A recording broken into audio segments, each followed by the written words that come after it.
पूर्णमुदच्यते पूर्णस्य पूर्णमादाय पूर्णमेवावशिष्यते।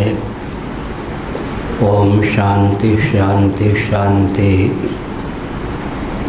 नामापिते च मधुरं मधुरं स्वरूपं कर्मापिते च मधुरं मधुरा स्मृतिश्च। बुद्धिं प्रबोधय प्रभो मधुबोधशक्तिं विद्यां प्रयच्छ परमां परिभावयामि। कोमलं कूजयन् वेणुं श्यामलोऽयं कुमारकः वेदवेद्यं परं ब्रह्म भासतां हृदये मम।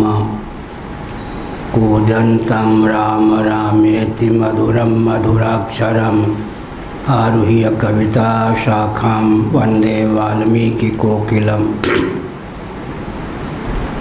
निगमकल्पतरोर्गलितं फलं शुकमुखादमृतद्रवसंयुतं पिबत भागवतं रसमालयं। मुहुरहो रसिका भुवि भावुकाः तृणादपि सुनिचेन तरोरपि सहिष्णुना अमानिना मानदेन कीर्तनीय सदा हरि। नारायणाखिलगुरो भगवन्नमस्ते शिवाय नमः शिवलिंगाय नमः। तन्मे मनः शिवसंकल्पमस्तु सर्वे भवन्तु सुखिनः। कौन सा पृष्ठ है?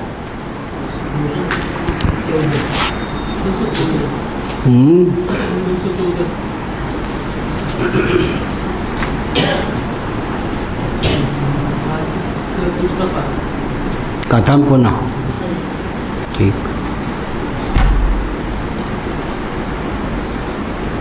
कुछ मिला जी?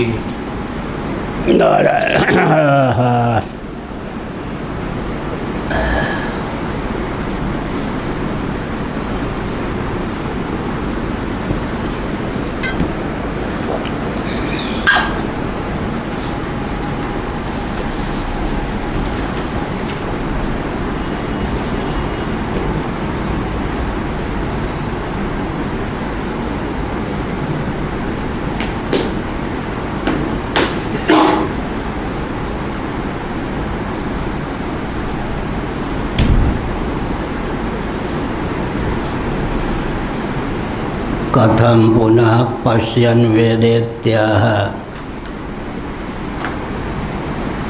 आत्मेत्येवात्मेति प्राणादीनि विशेषणानि यान्युक्तानि तानि यशसा आप्नुवंस्तान्यात्मेत्युच्यते।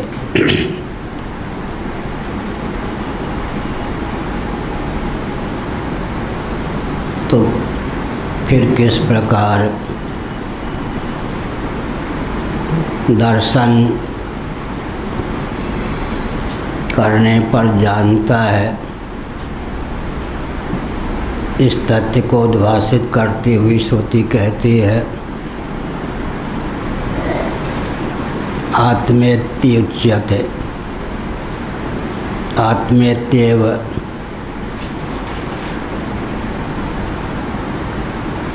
आत्मा इस प्रकार उपास्य है। प्राणादि विशेषणों के द्वारा जिसका वर्णन किया गया है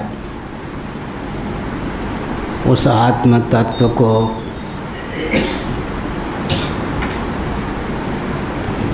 जानने पर कृतार्थता की प्राप्ति होती है। उस आत्म तत्व के दर्शन से विज्ञान प्राप्त होता है, यह अभिप्राय। स तथा कृष्ण विशेष सोपसंहारी सन कृष्णो भवति।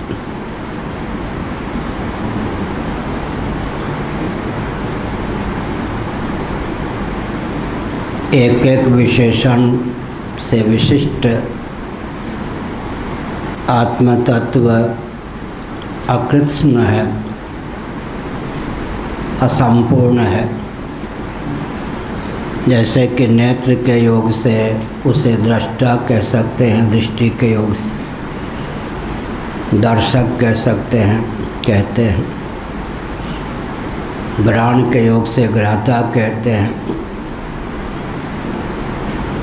त्वक के योग से स्पष्टा कहते हैं। पाँव के योग से गंता कहते हैं, या गति के योग से गंता कहते हैं। दान के योग से, हाथ के योग से दाता कहते हैं। बुद्धि के योग से बोधा कहते हैं। चित्त के योग से स्मरता कहते हैं। एक एक करण में तादात्म्यापत्ति को लेकर एक एक नाम की प्राप्ति होती। अकृत्स्न असंपूर्ण आत्म तत्व यह हुआ। समग्र आत्म तत्व को जानने पर कृतार्थता की प्राप्ति होती है, जो अनुपहित है, सकल उपाधियों से अतिक्रांत सच्चिदानंद स्वरूप है। उसे जानने पर ही आत्म तत्व का समग्र बोध मान्य है।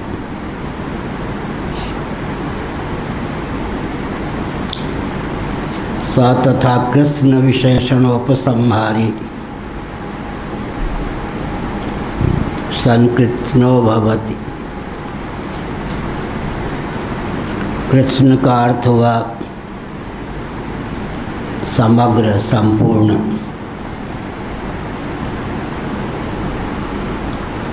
कल हमने संकेत किया कि अनुपहित आत्म चैतन्य का बोध दुर्गम है। कोई नास्तिक तो यह भी मान लेते हैं कि असत ही है, उसका अस्तित्व ही नहीं है।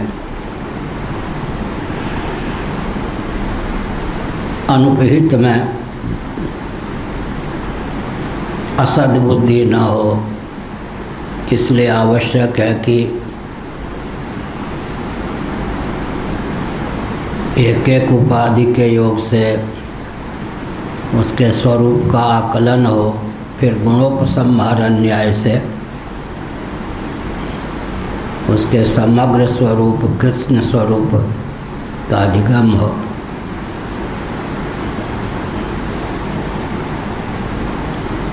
यह कहा वस्तुमात्र रूपेण ही प्राणाद्युपाधि विशेष क्रिया जनितानि विशेषणानि व्यापनोति।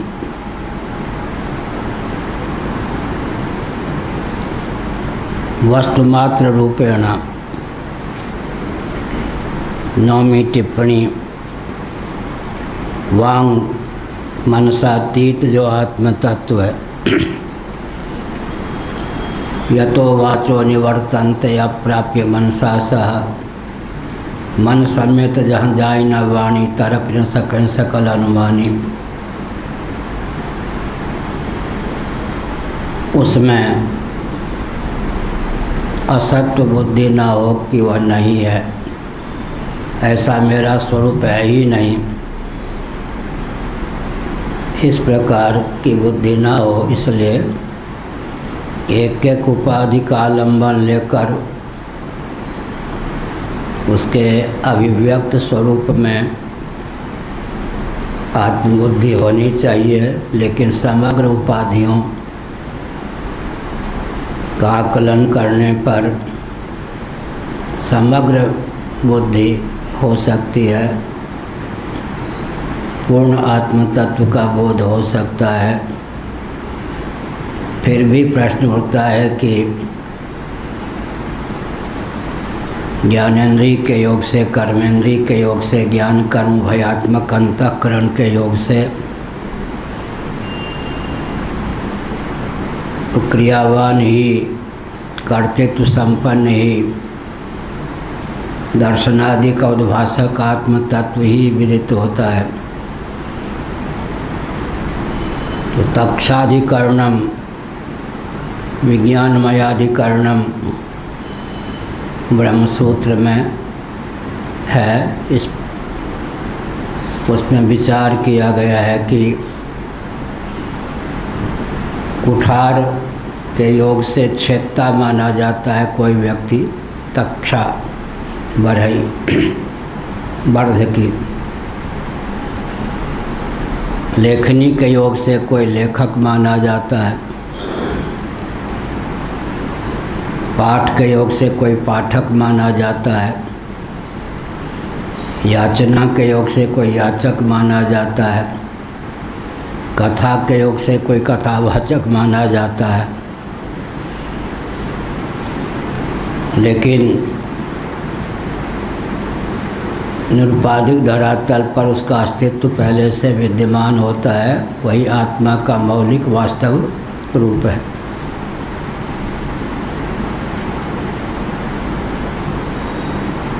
प्राणादि उपाधि को लेकर प्राणनक क्रिया का कर्ता, अपानक क्रिया का कर्ता, इसी प्रकार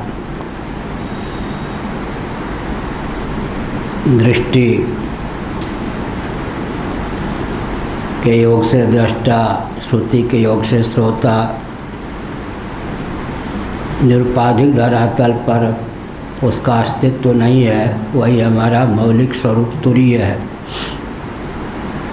तुरीयम तिषु संततम माया संख्या तुरीयम। तुरीय का अर्थ होता है चतुर्थ। तुरीयावस्था बने चतुर्थ अवस्था समाधि। तूल तुरीय, तुलसीदास ने लिखा। तुरीय शब्द का अर्थ होता है चतुर्थ। चतुर्थम मन्यन्ते स आत्मा स विज्ञेयः, मांडूक्य उपनिषद। तुरीयातीत एक तुरीयानंद हैं, स्वामी अखंडानंद महाराज को पूछ दिया तुरीयातीतातीत कौन है? बाबा मैं हाथ जोड़ता हूँ। अखंडानंद महाराज ने कहा उसका नाम स्वयं तुरीयानंद। तुरीयातीतातीत कौन होता है? हाथ जोड़ता हूँ। आप जैसे वेदांती को, और क्या, तो बहुत विनोदी थे।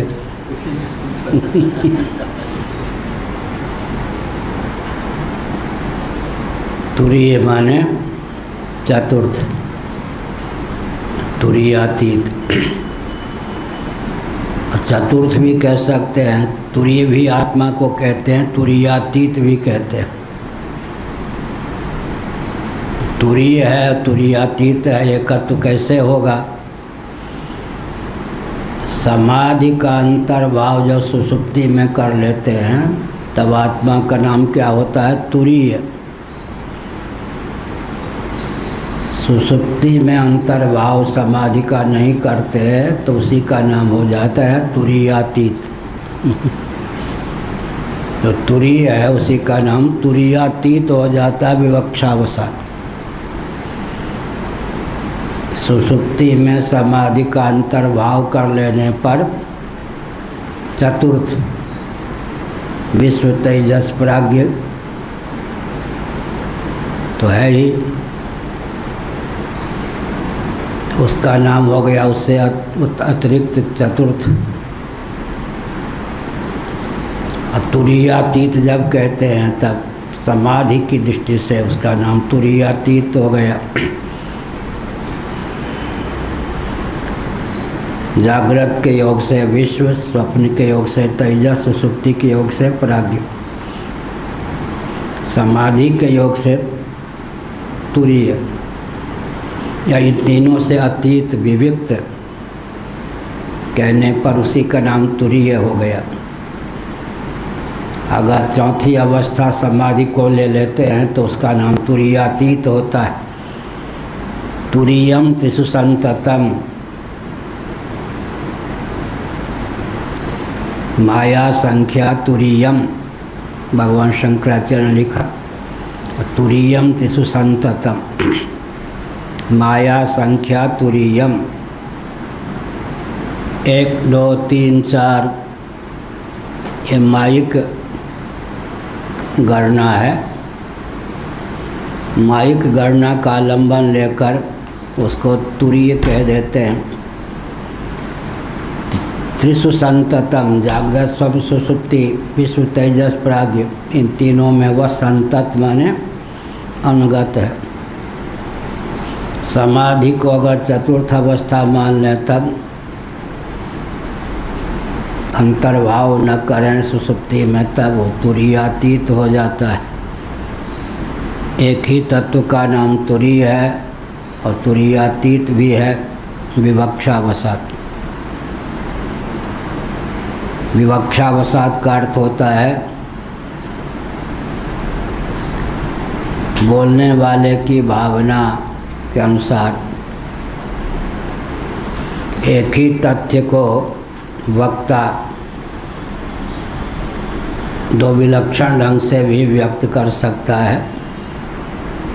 आत्मा को तुरीयातीत भी कह सकता है, तुरीय भी कह सकता है।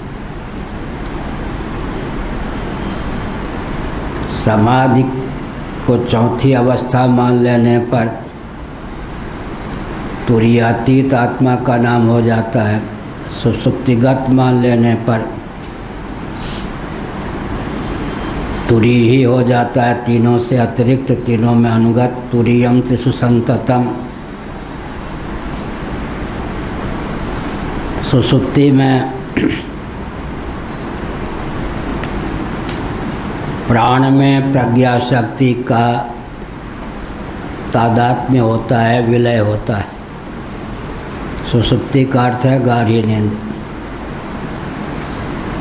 समाधि में प्रज्ञा शक्ति में प्राण शक्ति की तादात्म्यापत्ति होती। प्रज्ञा की प्रधानता से समाधि है, प्राण की प्रधानता से सुषुप्ति है। प्रमाण विपर्यय विकल्प निद्रा स्मृति, पांचों प्रकार की चित्तवृत्तियाँ निरुद्ध हो जाएं। वृत्ति माने कार्य।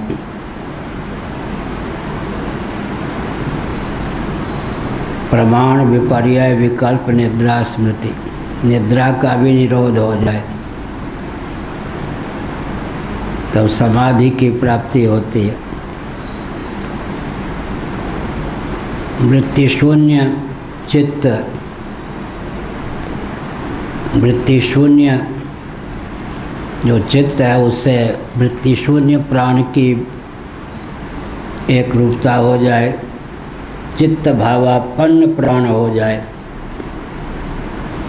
तब समाधि है। प्राण भावापन्न चित्त हो जाए तो सुषुप्ति है।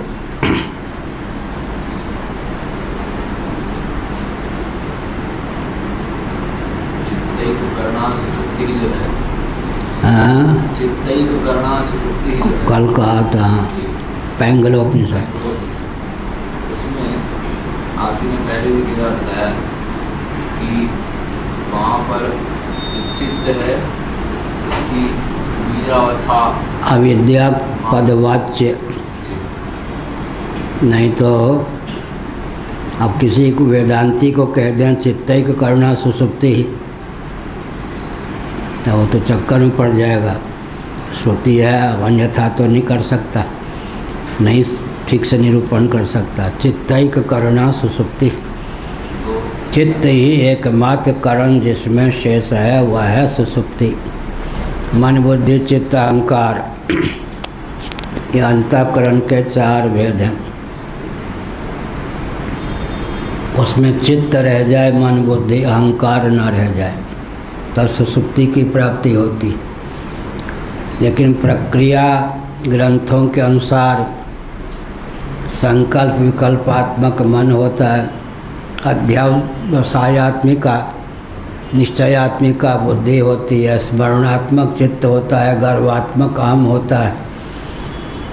चित्तैक करुणा सुषुप्ति जब कहते हैं तो चित्त कहते ही व्यक्ति को होता है स्मरण। तो सुषुप्ति में तो स्मरण हो ही नहीं सकता, अनुभव होता है, स्मरण नहीं होता।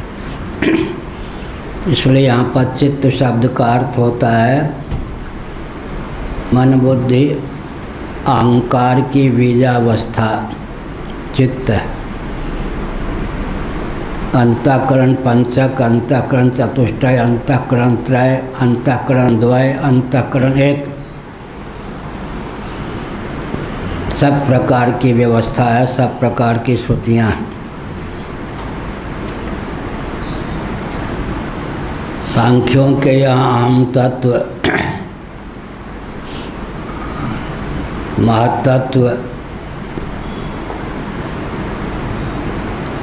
दो विभाग हो जाता है। मनोमय विज्ञानमय कोश कहें तो अंतःकरण के दो ही विभाग हो जाते हैं हमारे यहाँ भी।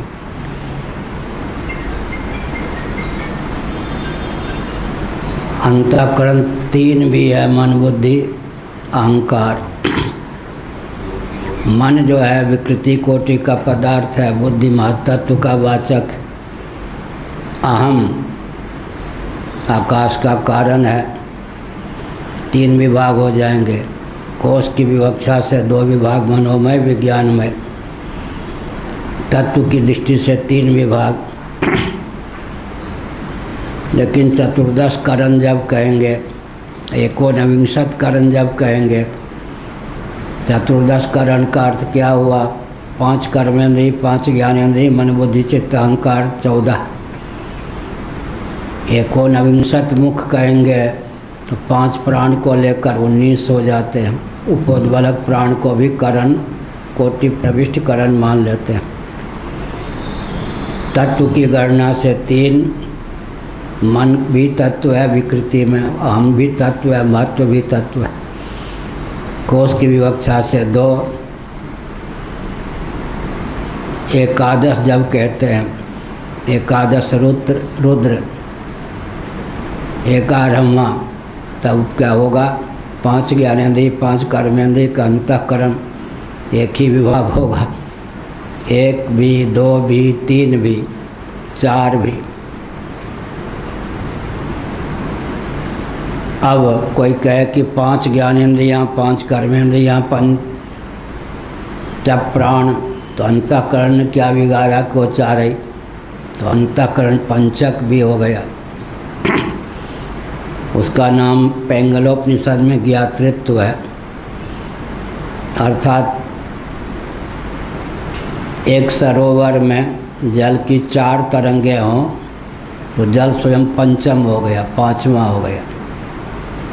इसी प्रकार से मन बुद्धि 4, मन बुद्धि चित्त अहंकार 4 जिसके फंक्शन हैं,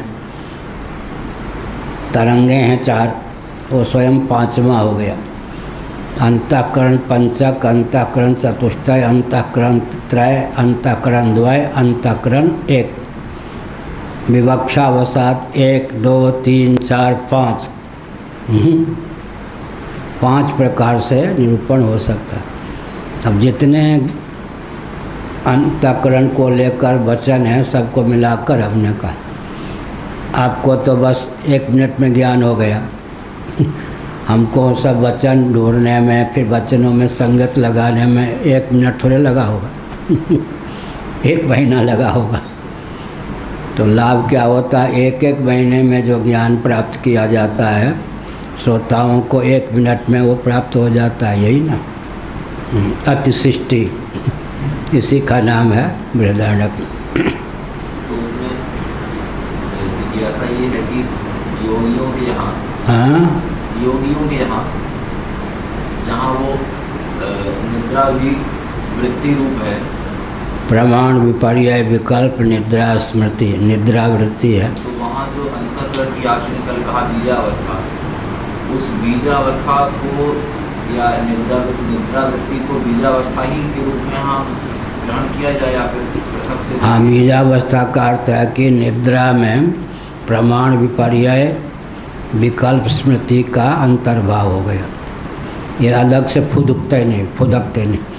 निद्रा वृत्ति रूप जो सुसुप्ति है उसमें चित्त की 4 वृत्तियाँ समाहित हो जाती हैं, निद्रा भावापन्न हो जाती, वही है निद्रा वृत्ति।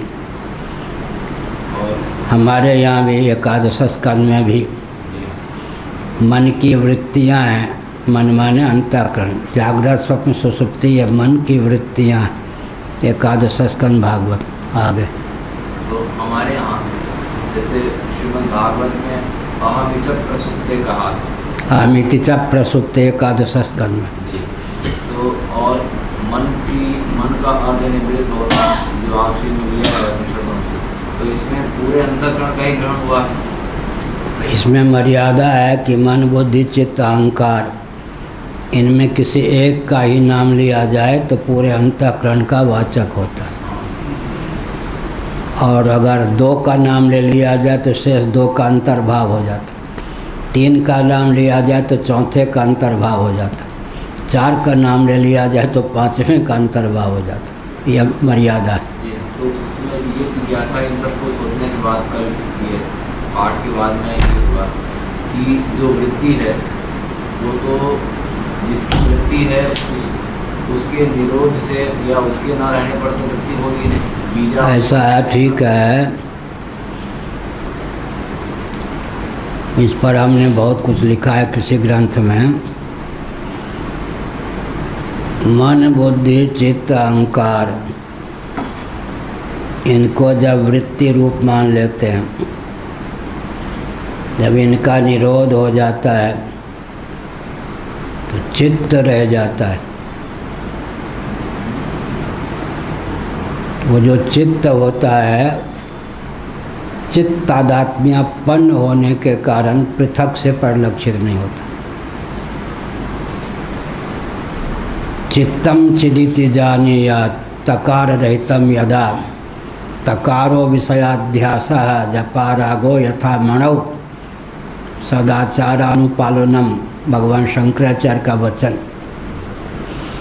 चित्तम चिदिति जानीयात्, ब्रह्माकार वृत्ति कहते हैं ना,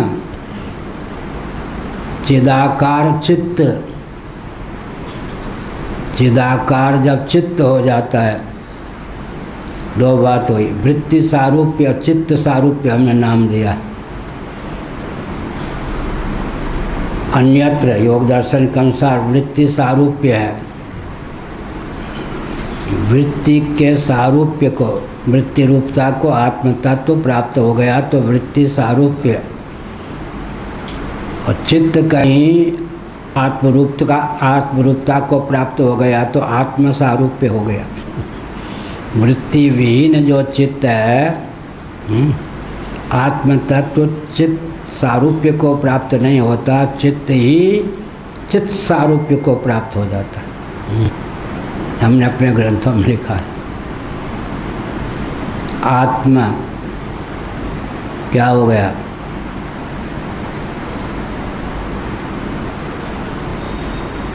दर्पण में प्रतिफलित सूर्य, दर्पणादित्य को सूर्य के उन्मुख कर देंगे तब क्या होगा? दर्पणादित्य जो है वो खादित्य से एकीभूत हो जाएगा, तादात्म्यपन्न हो जाएगा। ऐसे ही चित्त वृत्ति शून्य जो चित्त होता है,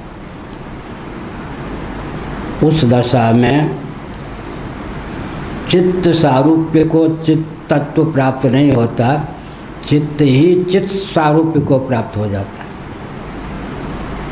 ठीक है। अब ये सब तो गुत्थियाँ हैं, समाधि आदि का जिसको अनुभव नहीं है वो सब अर्थ भी नहीं कर सकता, नहीं लगा सकता।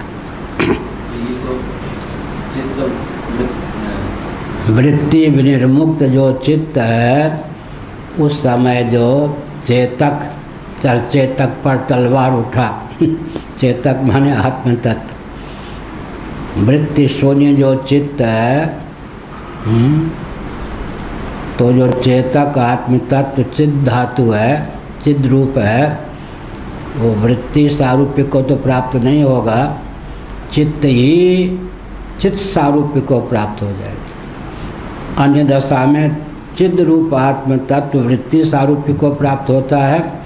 वृत्ति विनिर्मुक्त होते ही चित्त चित्त सारूप्य को प्राप्त हो जाता है। विलय, चित्त जो है चित्त धातु से एकीभूत होकर ही उस समय शेष रहता है। इसलिए चित्त की चित्त सारूप्यता और चित्त की चित्त वृत्ति सारूप्यता दोनों में होता अंतर।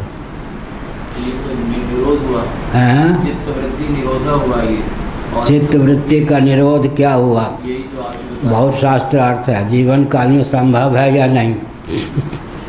हाँ, कुछ लोग कहते संभव ही नहीं है, कुछ लोग कहते है योग दर्शन में बहुत शास्त्र अर्थ। प्रश्न क्या है? तो ये तो भगवान शंकराचार्य ने जो वहाँ सदाचार्य पाठक ने जो कारिका प्रस्तुत की है, उस पर आपसी ने उसका निराकरण वो किया कि हाँ, उसमें जब प्रश्न खड़ा हुआ कि भाई चित्त जो है चित्त सारूप को प्राप्त हो जाएगा, तो आपसी ने उसका चित्तम चिदिति जानीयात् तकार रहितम यदा तकारो विषयाध्यास च ईकार चित्त तो संयुक्त चित्त। चित्त में जो तो है उसको खींच लेंगे विषयाध्यास, तो चित्त चार खाने चित्त होकर चिन्ह मात्र होकर शेष रहेगा। ये चित्त जो है वो चिन्ह मात्र होकर शेष रहेगा। ये तो चित्त वृत्ति का जो माने चित्त जो है चित्त सारूप्य को प्राप्त हो जाएगा, और चित्त सारूप्य को प्राप्त नहीं होगा। वृत्ति जब तक है तब तक चित्त धातु चित्त सारूप्य को प्राप्त है। इसमें भी है बूंदाकार जल और जलाकार बूंद में क्या अंतर हुआ?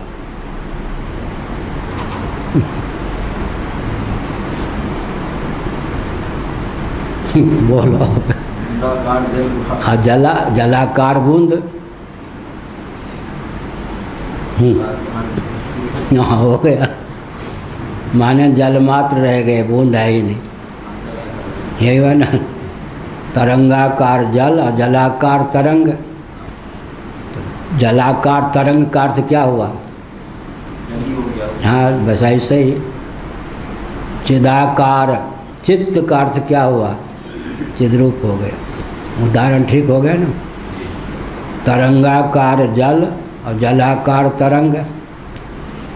जलाकार तरंग का अर्थ क्या हुआ? जल हुआ, ठीक है। तरंगाकार जल, ठीक। वृत्ति रूप हुआ। भगवान शंकराचार्य ने लिखा है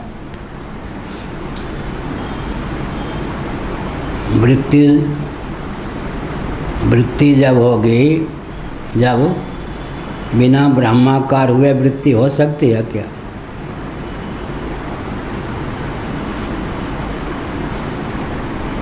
बिना ब्रह्माकार हुए वृत्ति बनेगी? कोई भी जल से तरंग आवे, बुदबुद आवे, तो जलाकार है ही या नहीं? जल ही तो बुदबुद के रूप में परिणत है, परिलक्षित है। तरंग भी जो जल के रूप, जल ही तो तरंग के रूप में, तो बूंद जो है जलाकार रहता ही है या नहीं? जल बूंदाकार हुआ या बूंद जलाकार हुई? जल बूंदाकार।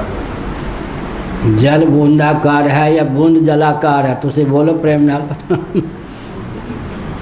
जो बिंदु है वो जलाकार होकर ही बिंदुआकार हो गया ना। इसीलिए लिखा है शंकराचार्य जी ने, जानकार की दृष्टि में व्यवहार भी परमार्थी है। विषयाकार चित्त जो होगा क्या हुआ? ब्रह्माकार ही होता है। ब्रह्माकार हुए बिना विषयाकार चित्त होगा ही नहीं। इसको क्या कहते हैं? ये सब है लंबा चौड़ा।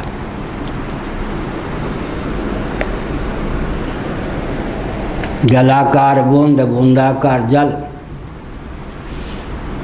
दोनों एक साथ संभव है या नहीं?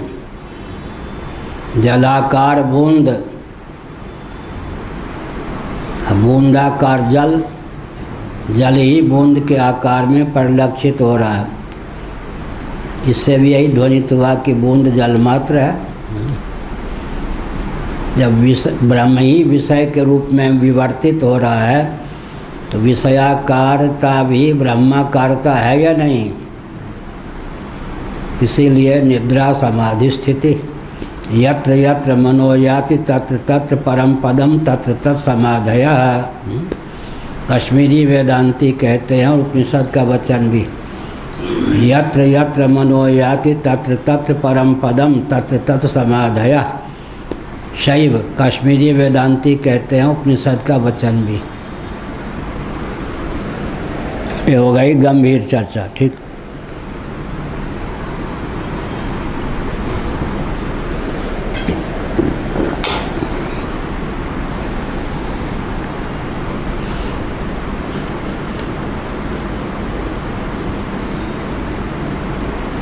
हाँ जी, वस्तुमात्र रूपेण ही प्राणाद्युपाधि विशेष क्रिया जनितानि विशेषणानि व्यापनोति। विशेषणों को व्याप्त हो जाता है, अर्थात आत्म तत्व विशिष्ट होकर उद्भासित होता है। यही विशिष्टाद्वैत हो गया। दर्शन के समय दृष्टा, ये विशिष्ट हो गया। श्रवण के समय श्रोता विशिष्ट हो गया। श्रवण क्रिया पर आरूढ़ हो गया तो श्रोता हो गया। मनन के समय मनता हो गया। ध्यान के समय ध्याता हो गया। इस प्रकार से विशेषणानि व्यापनोति तथा च वक्ष्यति। आगे स्वयं श्रुति कहेगी ध्यायतीव लेलायतीव, ध्यायति इव लेलायति इव, दोनों जगह इव शब्द है। ध्यान करता हुआ सा, लेला खेला करता हुआ सा।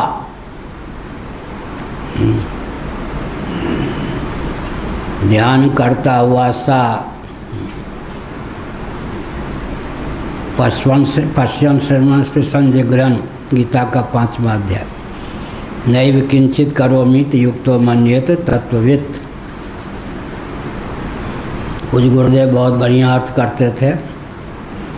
नैव किंचित करोमीत युक्तो मन्येत तत्ववित्। खाता हुआ नहीं खाता अगर कोई कहे तो या तो ज्ञान नहीं है या विक्षिप्त है। एक थे उड़ियाबाजी के यहाँ पशु चिकित्सक, उनको मनुष्य का चिकित्सक बना दिया गया। पशु चिकित्सक थे, उस राम में आए तो उड़ियाबा के मैनेजर ने उनको, लवानिया थे, उनको बना दिया मनुष्य चिकित्सक।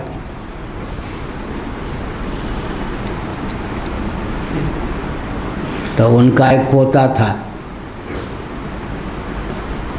अब वो बच्चा था, कहीं मूतता, अरे मूतता है ना, उसको मालूम है ना।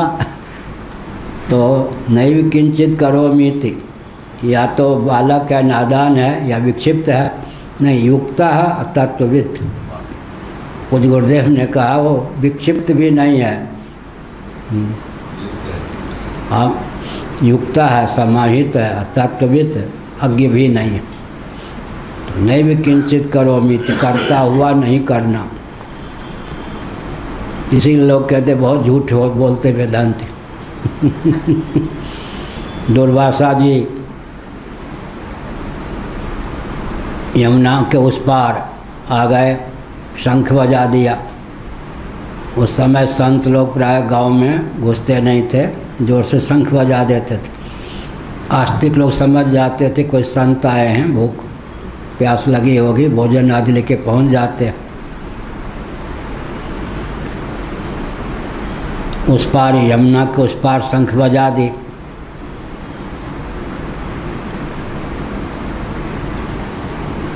तो मेरे गुरुजी आए हैं, किसने कहा?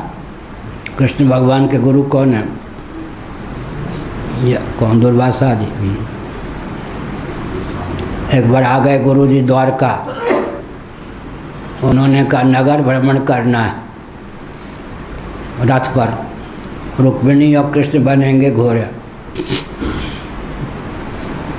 गुरुजी आए हैं भाई। एक और रुक्मिणी हो गई, एक और हो गए कृष्ण, जुआ डाल दिया उसमें नगर भ्रमण। अब प्रद्युम्न आदि कह कि ऐसा गुरु बनाया, लगता मार गुरु को। अब बताओ, मेरे पिता को मेरी माता को ये घोड़ा टिक टिक गुरु जी है भाई, सच्ची घटना। ऐसे गुरु कृष्ण भगवान को और रुक्मिणी को क्या बना दिया, घोड़े के स्थान पर कर दिया। हाँ, नगर भ्रमण कराओ, अब गुरु की तो सेवा करनी है। प्रद्युम्न इत्यादि सब बताओ, कुछ नहीं बोल सकते, गुरु की आज्ञा का पालन करना। हाँ, नगर भ्रमण करना।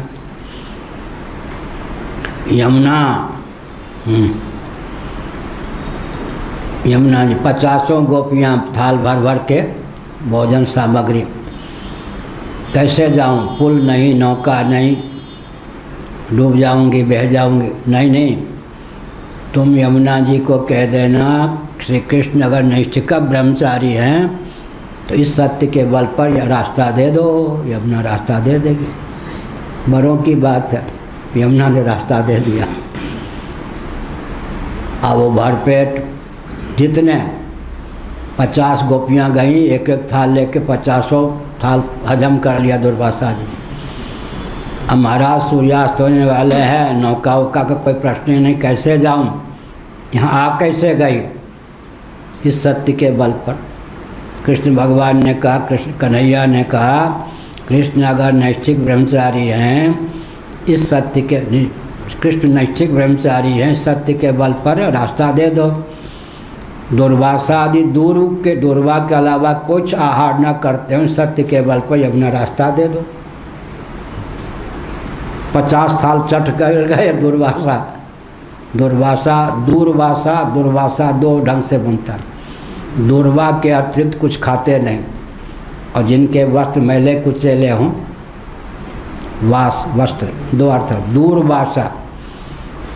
दुर्वासा जी अगर दूब के अलावा कुछ न खाते हो, इस सत्य के बल पर बड़ों की बात है। अभी तो 10 थाल चट करके 50 थाल दुर्वा खाए के रास्ता दे दिया भाई। बड़ों की बात है, हम कुछ इसमें क्या, हमारी अक्ल तो काम नहीं करती। कृष्ण नैष्ठिक ब्रह्मचारी हैं, दुर्वासा जी दुर्वा के अलावा कुछ भोजन नहीं करते। इसलिए नैव किंचित करोमीति युक्तो मन्यते तत्वविद। युक्तः तत्वविद, बालक भी नहीं, विक्षिप्त भी नहीं। ध्यायतीव लेलायतीव इति, ध्यान करता हुआ सा, लेला माने लेला खेला करता हुआ सा, इव नैव किंचित करोमीति, भोजन करता हुआ भी भोजन करता हुआ सा, शयन करता हुआ भी शयन करता हुआ सा। जब तक कर्तृत्व बुद्धि है तब तक कर्म है, चाहे हाथ पर हाथ लेकर बैठे रहो। अगर मुट्ठी खोलना कर्म है कर्तृत्व बुद्धि पूर्वक, तो मुट्ठी बंद कर लेना भी कर्म है या नहीं। मैं नहीं जाता, तुम जो करना हो कर लो। घर में रुकती हैं देवियाँ, मैं नहीं जाऊंगी, जो करना हो कर लो। मैं नहीं जाता, ये भी तो कर्तृत्व है या नहीं। क्या जाने का कर्तृत्व जैसे है, न जाने का कर्तृत्व भी है। इसीलिए कुछ भी न करे तो भी कर्म होगा। कर्मण्य कर्म या पश्चेद कर्मण्य च कर्मयः, कर्तृत्व बुद्धि पर्यंत कर्म है। बाहर हाथ पांव हिलाओ या न, मिथ्याचार कहा भगवान। कर्मेंद्रियानि संयम्य यास्ते मनसा स्मरण, इंद्रियार्थान विमूढ़ात्मा मिथ्याचार स उच्यते। इसका मतलब क्या, कर्तृत्व बुद्धि पर्यंत कर्म है। कुछ करो या न करो बंध जाओगे। और सब कुछ करते हुए भी अगर कर्तृत्व बुद्धि नहीं है तो नहीं बंधेंगे। सबसे ज़्यादा बंधन तो ब्रह्मा विष्णु महेश जी को प्राप्त हो। हाँ, 1-2 बेटा बेटी नहीं, ब्रह्मा जी के हैं सब। क्या, सर्वजीव घनात्मक सर्वदेव घनात्मक, सब देवता सब जीव उन्हीं की संतान। तो बनते नहीं। इतना बड़ा जगत बनाकर 1-2-4 व्यक्ति को भोजन दे तो भंडारा 50 व्यक्ति को रोज़ भोजन देता हूँ, मरा बेचारा।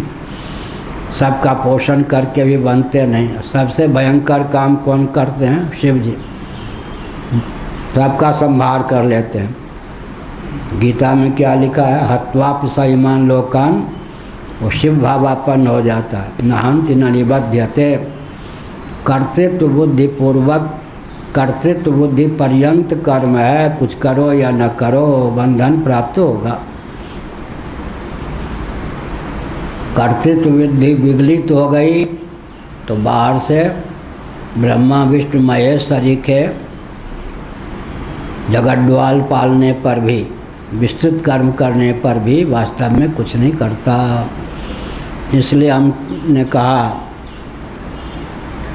कि जगत को मिथ्या कहने वालों ने जितना काम करके दिखा दिया, सत्य कहने वाले कर ही नहीं सकते।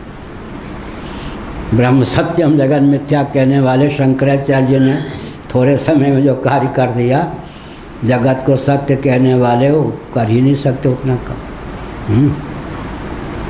मिथ्या करने वालों को निकम्मा कोई कहेगा क्या? ब्रह्म सत्यम जगन मिथ्या, निरालंबोपनिषद। तो ब्रह्म सत्यम जगन मिथ्या कहने वालों ने जो काम करके दिखा दिया वो दूसरा नहीं कर सकता। ध्यायतीव लेलायतीव, ध्यान करता हुआ सा, लेला खेला करता हुआ सा, इव माने सदृश, वस्तुता नहीं। तस्मादात्मेत्यव तेव उपासित, जबकि बात ऐसी है इसलिए आत्मा है, आत्मेवेत्यो आत्मेत्यवोपासित, आत्मा की उपासना करनी चाहिए। उपास्य कौन है? आत्म तत्व ही।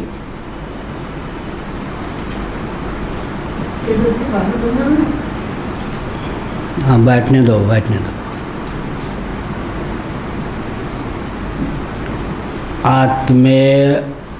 आत्मेत्यवोपासित, आत्मा की उपासना करनी चाहिए, आत्म तत्व उपास्य। एवं कृष्णो यसौ स्वेन वस्तु रूपेण गृह्यमाणो भवति।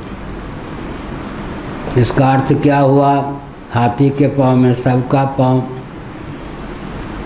दृष्टा श्रोता मनता गंता, ये सब कहने पर आत्मा का अकृष्ण रूप, समग्र रूप ख्यापित नहीं होता। और आत्मा ही कह दिया तब दृष्टा श्रोता मनता विज्ञाता सबका अंतर्भाव हो गया। आत्मेत्यवोपासिता, आत्मा इस प्रकार उपासना करे। यह कृष्ण उपासना, कृष्ण माने समग्र, जो आत्म तत्व दृष्टा श्रोता मनता आदि रूपों में स्फुरित है, अकृष्ण है। आत्मा को दृष्टा ही मान लिया, कर्ता ही मान लिया, श्रोता ही मान लिया, वक्ता ही मान लिया, गंता ही मान लिया, दाता ही मान लिया। लेकिन मूल आत्मा को आत्मा ही मान लिया।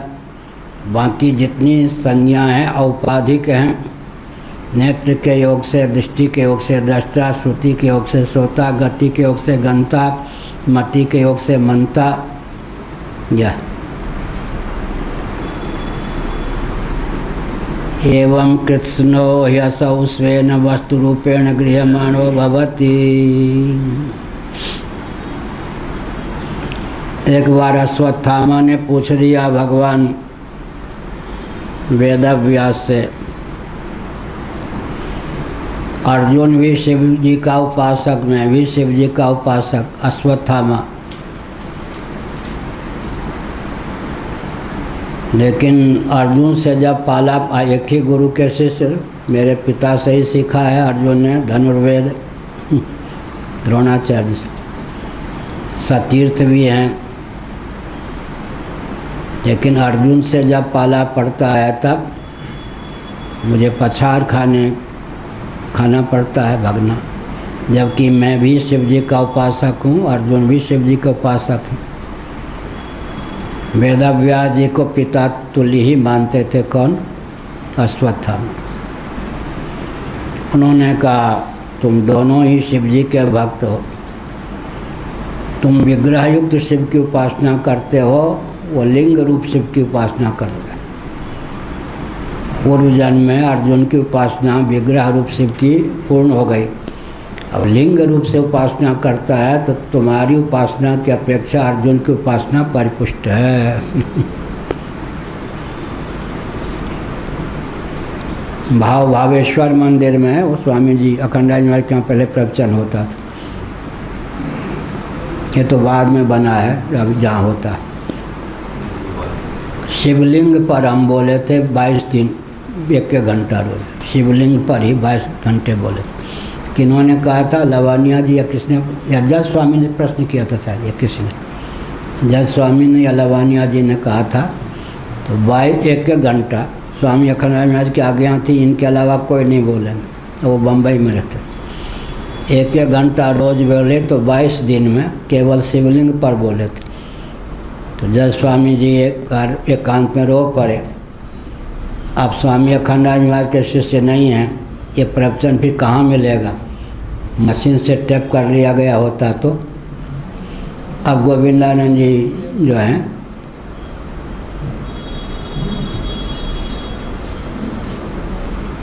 अब जो गोविंदानंद जी हैं हमारे प्रवचन को भी लेते हैं, डॉक्टर गोविंदानंद। तो यह हुआ। तो क्या लिखा है?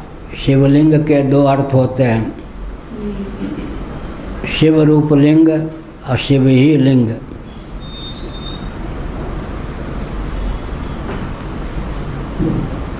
शिव रूप लिंग और शिव ही लिंग।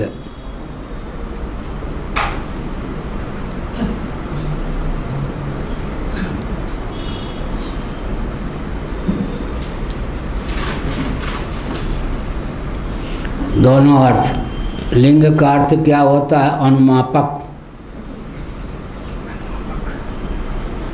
धूम जो है, लिंग माने सूचक, अनुमापक। धूम क्या है? अग्नि का अनुमापक।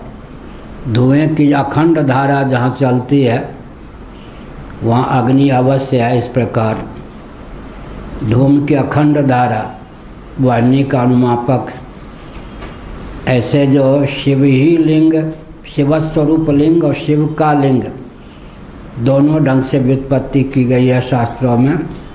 शिव का सूचक लिंग और शिव ही लिंग के रूप में अभिव्यक्त, स्वयंभू लिंग जैसे। शिवस्वरूप लिंग और शिव का सूचक द्योतक अभिव्यंजक संस्थान रूप लिंग। शिवलिंग के 2 अर्थ।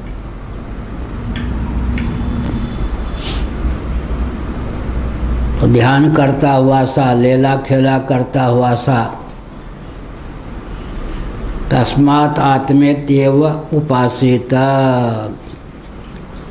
जबकि बात ऐसी है इसलिए आत्मा है, इस प्रकार उपासना करे। आत्मा की उपासना में सबकी उपासना हो जाती है। एवं कृष्णो ह्यसौ स्वेन वस्तुरूपेण गृह्यमाणो भवति। दृष्टा रूप से, श्रोता रूप से, मनता रूप से, गंता रूप से, ध्याता रूप से अगर किसी ने आत्मा की उपासना की, आंशिक उपासना है, लेकिन आत्मा रूप से ही आत्मा की उपासना की, कृष्ण समग्र उपासना उसके जीवन में प्रतिष्ठित है। कृष्णो ह्यसौ स्वेन वस्तु रूपेण गृह्यमाणो भवति। आत्मा का जो वास्तव निरुपाधिक यथार्थ रूप है, तद्रूप में आत्मा की उपासना करने वाला सर्वोत्कृष्ट होगा। उपासक में भी भेद हो जाता है ना। उपास्य के भेद से, भावना के भेद से, स्थान के भेद से, सामग्री के भेद से उपास्य की उपासना के स्तर में भेद हो जाता है। काल के भेद से, ग्रहण काल में जितना जप कर लें तो ग्रहण के समय आरंभ हो तब स्नान कर लेना चाहिए, अंत हो तब स्नान करना चाहिए, बीच में कोई प्रतिनिधि बना के उसको स्नान करा देना चाहिए। अब ग्रहण काल में जितना जप हो जाएगा पूरा शरण का फल दे देगा, थोड़े में अधिक। तो गाढ़ी नींद के पहले जो भजन करेंगे, भजन करते करते सो गए, निद्रा के गर्भ में भजन प्रविष्ट हो गया, 5 घंटे सोए तो भजन पुष्ट होता जाएगा। ज्यों ज्यों नींद पकेगी त्यों त्यों भजन भी पकेगा। तो कुछ लोग ऐसे होते हैं चक्रवृद्धि ब्याज भी मूलधन हो जाए। गणित में हम लोग पढ़ते थे चक्रवृद्धि ब्याज भी जहाँ मूलधन बन जाए, वो एक प्रक्रिया गणित में। सब भूल भाल गए, बहुत समय हो गया।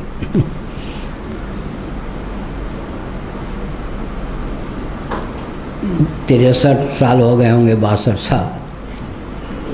इसी प्रकार से यहाँ कहा कि स्वल्प काल में हिता नाम की पुरीतक नाम की नाड़ी में मन चला जाए, सुषुप्ति अवस्था हो जाएगी। अमुक जगह मन का प्रवेश हो जाए, समाधि हो जाएगी।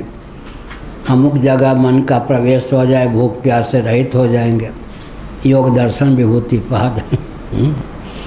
अमुक जगह मन को सन्निहित कर दें, भूख प्यास नहीं लगेगी। अमुक जगह मन को सन्निहित कर दें, नींद हो जाएगी। अमुक जगह मन को सिद्ध कर दें तो स्वप्न होने लगेगा। आज्ञा चक्र में मन को सन्निहित करके किसी को आदेश दें, उसके बस की बात नहीं कि वो टाल ले, इसीलिए इसका नाम आज्ञा चक्र। कुछ गुरुदेव ने बताया आज्ञा चक्र को आज्ञा चक्र क्यों कहते हैं। आज्ञा चक्र में मन को सन्निहित कर जो आज्ञा दी जाती है, सामने वाले के बस की बात नहीं कि उस आज्ञा को टाल दे। सबसे पहले यही प्रयोग करना चाहिए कि पत्नी हमारी बात मानने के लिए बाध्य हो जाए, बच्चा हमारी बात माने। यहाँ से तो पहले केंद्रित करने की क्षमता तो हो।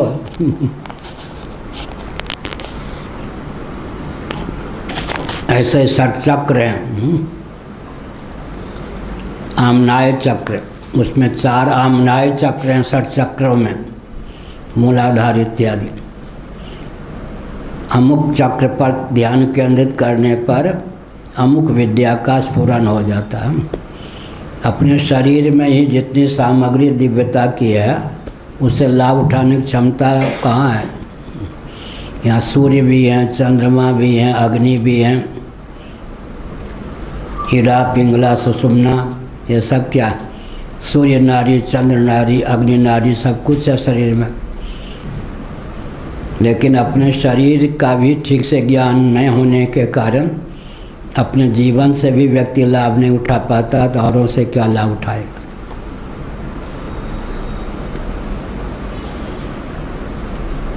सकल पदार्थ हैं जग माही, कर्महीन नर पावत नाही। ज्ञानहीन कर्महीन व्यक्ति वंचित रह जाता है। एवं कृष्णो यशौ स्वेन वस्तु रूपेण गृह्यमाणो भवति। मन में दरिद्रता नहीं होनी चाहिए। देखो गृहस्थ होते हैं, घर का जो मालिक होता है, स्वामी मुखिया, घर में 5 व्यक्ति हैं, कोई भूखा रहेगा, अन्न के बिना भोजन नहीं करूँगा, 5 व्यक्ति का भरण पोषण करने में समर्थ होता। अब किसी की भावना हो जाए कि पूरे प्रांत का मैं मुख्यमंत्री हूँ, पूरे प्रांत में अन्न के अभाव में कोई भूखा रहेगा, मैं भोजन करने में अधिकृत नहीं हूँ, इस उदारता के बल पर उसमें पूरे प्रांत को भोजन देने की क्षमता होगी। और जो पूरे ब्रह्मांड में देवता पिता ऋषि आदि को तृप्त करने की भावना से पिंडोदक क्रिया का आरंभ करता है, उसमें पूरे ब्रह्मांड को भोजन देने की क्षमता होती है। सामने वाला गरीब है, मन की गरीबी के कारण उसको गरीबी प्राप्त है। मन में अगर गरीबी नहीं है तो बाहर गरीबी कैसे हो। हाँ, कोई वर्ण कर ले गरीबी, संत महात्मा, वो तो गरीबी वर्ण की हुई है ना, तो त्याग है। लेकिन सचमुच में मन की तुच्छता गरीबी ही गरीबी है, नहीं तो क्या नहीं है। मन क्या नहीं हो सकता है, अपने जीवन से भी लाभ उठाने की क्षमता नहीं होती। एवं कृष्णो यसौ स्वेन वस्तु रूपेण गृह्यमाणो भवति। एक एक इंद्रिय एक एक कर्ण में तादात्म्यापत्ति से अकृष्ण उपासना होती है। आत्मा को ही पकड़ लिया तो एक बाग में राजा बैठे थे, 50 सामग्रियाँ, जो जिस सामग्री पर हाथ देगा वो उसकी हो जाएगी। कोई आम 50 रखे तो वहाँ कोई चांदी कोई सोना, एक ने राजा पर ही हाथ दे दी। बड़ा चतुर था, उसने राजा पर ही हाथ दे दिया तो अभी तो यहाँ बैठे, अब सब सामग्री उसकी हो गई, जो राजा ही हो गए। तो इसी प्रकार से यहाँ क्या, एवं कृष्णो यसौ स्वेन वस्तु रूपेण गृह्यमाणो भवति। अगर आत्मा को की उपासना कर ली, आत्मा को जान लिया, आत्मा के अतिरिक्त भूत प्रेत पिशाच आदि में मन नहीं लगाया, तो बस सब सिद्ध हो गए। आत्मा तो सबसे प्रत्यक्ष है, सबका मौलिक स्वरूप है, सच्चिदानंद स्वरूप है। एवं कृष्णो यसौ स्वेन वस्तु रूपेण गृह्यमाणो भवति। तस्मात् कृष्ण इत्याशंक्य। कस्मात् कृष्ण, कृष्ण भला किस कारण से कृष्ण समग्र होता है, ऐसी आशंका प्राप्त होने पर उत्तर है, अत्रास्मिन्नात्मनि हि यस्मान् निरुपाधिके जल सूर्य प्रतिबिंब भेदा इव आदित्ये प्राणाद्युपाधिकृता विशेषाः प्राणादिकर्म जनामाभिधेया यथोक्ता हेता एकमस्मिन् एकमभिन्नतां भवन्ति प्रतिपद्यन्ते। यह जो निरुपाधिक आत्म तत्व है, जल सूर्य प्रतिबिंब भेदा इव, जलाशय 50 हों, नभोमंडल में विद्यमान आदित्य एक, तो जल पात्र में जल रखा है, उसके भेद से सूर्य के प्रतिबिंब में भेद होगा। जल सूर्य में लाखों भेद हो सकते हैं, लेकिन नभ सूर्य जो है वो तो एक ही है, नवचंद्र तो एक ही है। इसी प्रकार से कहा, बाकी देवी देवता सब आत्मा के प्रतिबिंब सदृश हैं। एक एक की उपासना से क्या, एक एक फल की प्राप्ति होगी। एतत् सर्वं गुरोर भक्त्या, भागवत। अमुक देवता की उपासना करो, अमुक फल, अमुक गुरु की उपासना की तो सब देवताओं में एक एक देवता की उपासना से जो फल मिलेगा, गुरु की उपासना से वो सब फल मिल जाएगा। ऐसे ही यहाँ गुरुओं के गुरु का नाम है आत्मा, आत्मा की ही, आत्मा शब्द यहाँ परमात्मा का द्योतक मान के चले। परमात्मा तत्व, आत्म तत्व की उपासना की तो हाथी के पाँव में सबका पाँव, संभव प्रमाण में 1 अरब रुपये मिल गया तो 1 लाख उसमें है ही, 1 करोड़ है ही, संभव प्रमाण के समान। केवल औपाधिक धरातल पर अगर सोचेंगे, दृष्टा है, करता है, मानता है, सीमित फल मिलेगा। अकृष्ण उपासना और केवल आत्मा को ही ले लिया तो निरुपाधिक जो आत्म तत्व है, तत्त उपाधि के योग से तत्त रूपों में उसी का स्फुरन होता है। अकृष्णवित हो गया वो कौन, एक एक की उपासना करने वाला। आत्मा की निरावरण आत्म तत्व, निरुपाधिक आत्म तत्व की उपासना करने वाला कृष्णवित हो गया, समग्र फल का भोक्ता हो गया, प्रापक हो गया।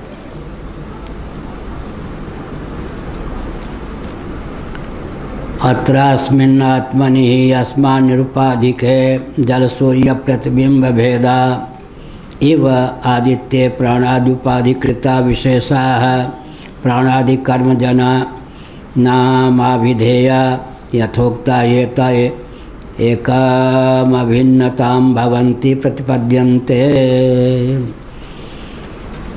जिम घट कोट एक रवि छाही, रामचरितमानस। क्षण में सबसे भगवान मिल लिए।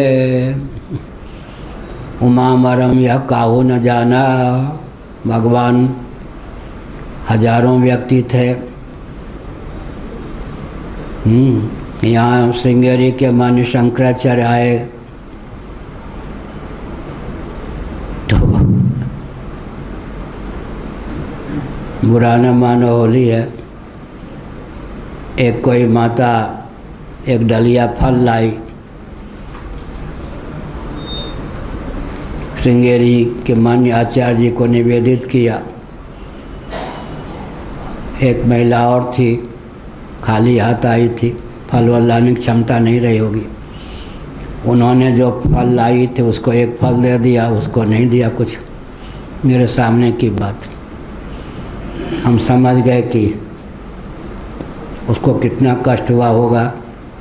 बाद में उसने हमको पत्र लिखा कि आचार्यों के यहाँ भी ऐसा होता है। मैं गरीब घर की दर्शन करने आई, फल लेके नहीं, मुझे एक फल नहीं दिया। मेरे सामने जो लाई थी उसको एक फल दे दिया। अब मैं तो देने वाला था नहीं। वो वहाँ 50 व्यक्ति हैं, एक व्यक्ति फल लाएगा तो एक को मिलेगा, 49 को नहीं मिलेगा। अब ये कौन सी होगी कोई विधा है। इसलिए यहाँ पर कहा जिम घट कोट एक रवि छाही, क्षण में सकल मिलई भगवान। सबसे भगवान ने मिल लिया। कायाव्यूह इसको कहते हैं। ऐसे ही जल सूर्य अनेक हो सकते, जल चंद्र अनेक हो सकते, नभ सूर्य नभ चंद्र एक होते हैं। इसी प्रकार से यहाँ पर कहा एक एक उपाधि के योग से आत्मा का एक एक रूप अकृष्ण रूप अभिव्यक्त होता है। निरुपाधिक धरातल पर आत्मा का समग्र स्वरूप निरुपाधिक, यही कहा। जल सूर्य प्रतिबिंब भेदा एव आदित्य प्राणादि उपाधिकृता विशेषाः प्राणादि कर्म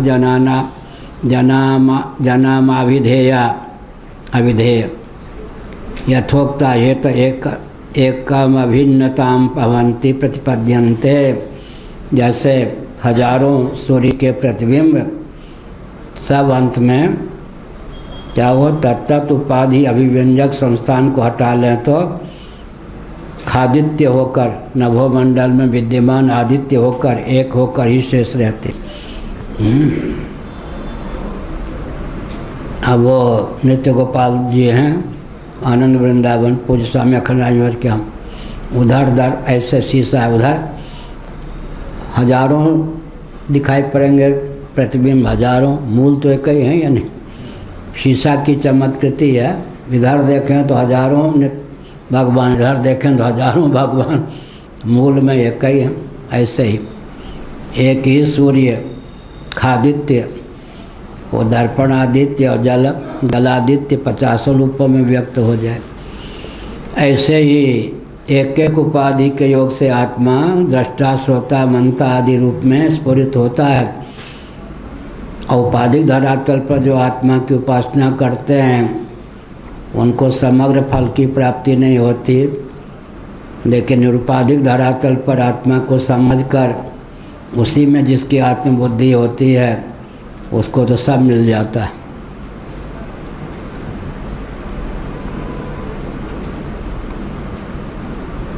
इसलिए उपासक में भी भेद हो गया या नहीं। बुद्धि के भेद से, विवेक के भेद से भेद हो गया।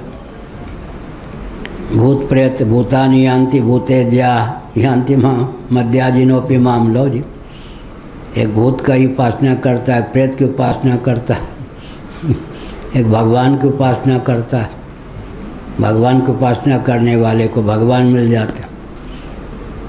हमारे पिताजी के मित्र थे, बहुत ऊंचे विद्वान, अपने ही धन से दुर्गा जी ये सब 10 मूर्तियों की मिट्टी से बनवाते, पूजन करते, बहुत बढ़िया। श्मशान में जाकर वो मंत्रवंत भी सिद्ध करते। अब हमको गांव से बाहर जाना था, भगना था, बाबा होना था, कुछ न कुछ घटना तो भगवान घटाते। प्रशंसा में तात्पर्य नहीं, भगवान की चमत्कृति है। जो मेरी जहाँ निंदा करता वहीं सर प्रकट होके काट लेता। एक चाची थी, पड़ोसी, नहा रही थी तालाब में। उन्होंने कहा उसकी जो आलोचना करता है उसी को सर प्रकट हो काट लेता है। मेरा तो बड़ा लाडला प्यारा है, लेकिन मैं कुतूहल बस उसकी आलोचना कर रही हूँ, मुझे सर्प काटे तो समझ लूँ। तत्काल प्रकट होकर सर्प ने काट लिया। फिर चिल्लाती हुई आई, बचा बचा। हमने कहा बच गई। कहा तो हमने कुतूहल बस कहा, सर्प ने डस लिया। तो क्या हुआ? एक एक की उपासना करेंगे तो हाँ, तो गांव के जो थे उन्होंने कहा कि स्मशान साधा, हमने सिद्धि सब इसके पास कहाँ चली। स्मशान साधते साधते वो होंगे उस समय मान लो 70 साल के। स्मशान में रहे हम, क्या क्या हमने उपासना की, और इसके पास छोटा सा बच्चा है, मेरे मित्र का बेटा है, और इसके वो सब सिद्धियां कहाँ से मिल गई। अरे तो हम तो भगवान को पकड़े थे, हम आप भूत को पकड़े थे। भूत की उपासना में क्या ज़्यादा समय भी लगेगा, भूत पता नहीं, भूत ही बना देगा। हमने भगवान को पकड़ा, आपने भूत को पकड़ा, तो उपासना में तो आकाश पाताल का अंतर होना ही चाहिए।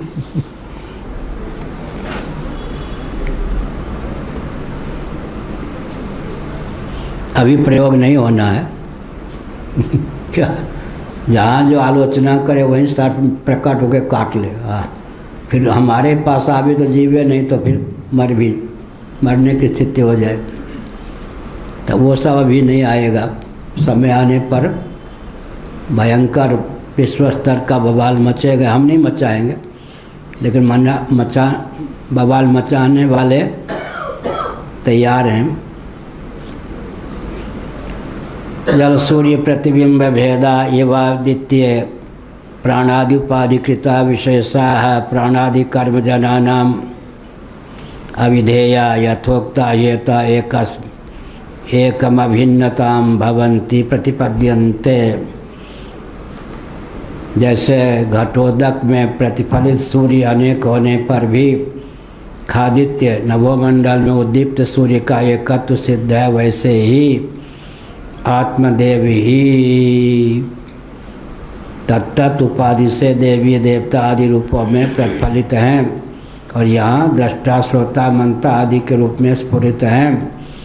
एक एक करण के योग से प्रतिफलित आत्म तत्व की उपासना करने वाला स्वल्प फल प्राप्त करता है, जबकि साक्षात आत्मा को सच्चिदानंद स्वरूप समझकर उसकी उपासना करने वाला समग्र उपासना का फल प्राप्त कर लेता है। एकम अभिन्नताम भवन्ति प्रतिपद्यन्ते, बहुवचन कर लेते हैं। आत्मेत्येवोपासित इति न पूर्व विधि पक्षे प्राप्तत्वात्।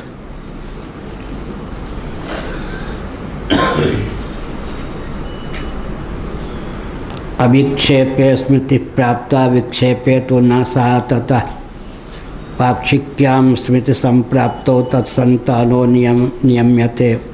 ये सब टिप्पणी में है, तीसरे में।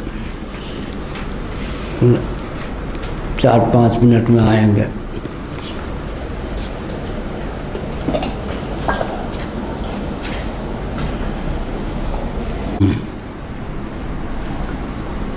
तस्मात् कृष्ण इत्याशंक्या अत्रास्मिन्नात्मनि ही अस्मान् निरुपाधिके जल सूर्य प्रतिबिंब भेदा इव आदित्ये प्राणाद्युपाधिकृता विशेषा प्राणादि कर्म जनान माभिधेया यथोक्ता येत एकम अभिन्नताम भवन्ति प्रतिपद्यन्ते।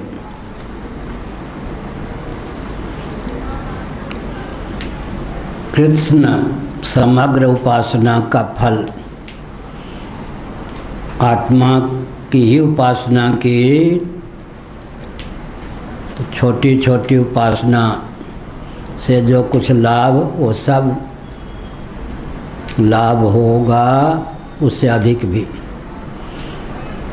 अर्थात नेत्र के योग से दृष्टा ही समझा, श्रोत्र के योग से श्रोता ही समझा, कृष्णवित नहीं हुए, सर्ववित नहीं हुए।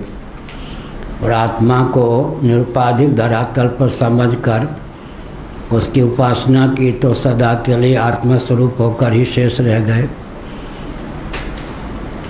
यह कहा। अब चल रहा था आत्मेत्येवोपासिता इति ना पूर्व विधि। यह कोई अपूर्व विधि नहीं है। एक इतना याद कर लेना चाहिए। टिप्पणी 2 देखिए। विधिरत्यंतम अप्राप्तो नियमः पाक्षिके सति ये तत्र चान्यत्र च प्राप्तो परिसंख्येति गीयते। बहुत बढ़िया हमारे पूज्य गुरुदेव इसको बोलते थे। यहाँ पूरी कारिका है। विधिरत्यंतम अप्राप्तो नियमः पाक्षिके सति तत्र चान्यत्र च प्राप्तो परिसंख्येति गीयते। परिसंख्या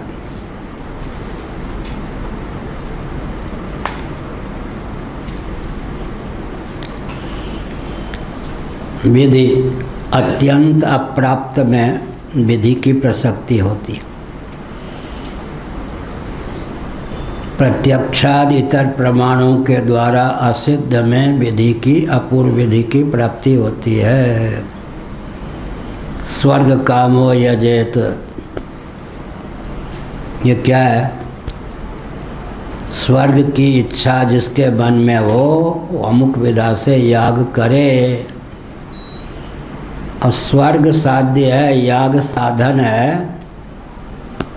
यह मन कल्पित चीज नहीं तो शास्त्र से ही ज्ञान होगा। अपूर्व क्या?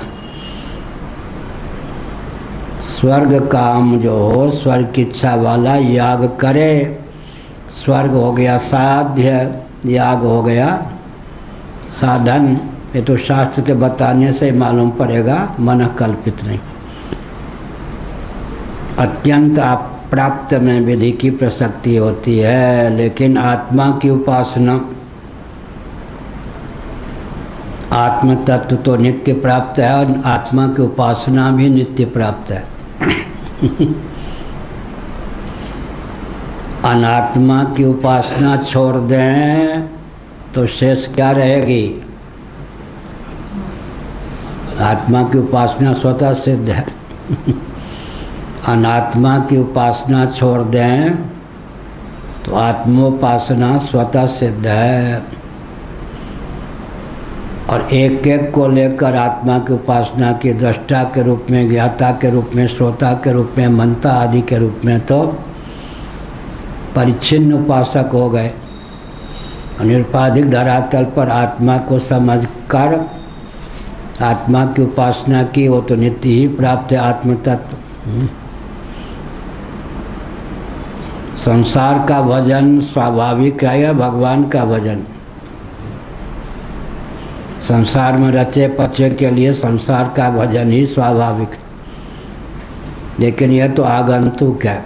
प्रशिक्षण के बल पर संसार का भजन हो रहा।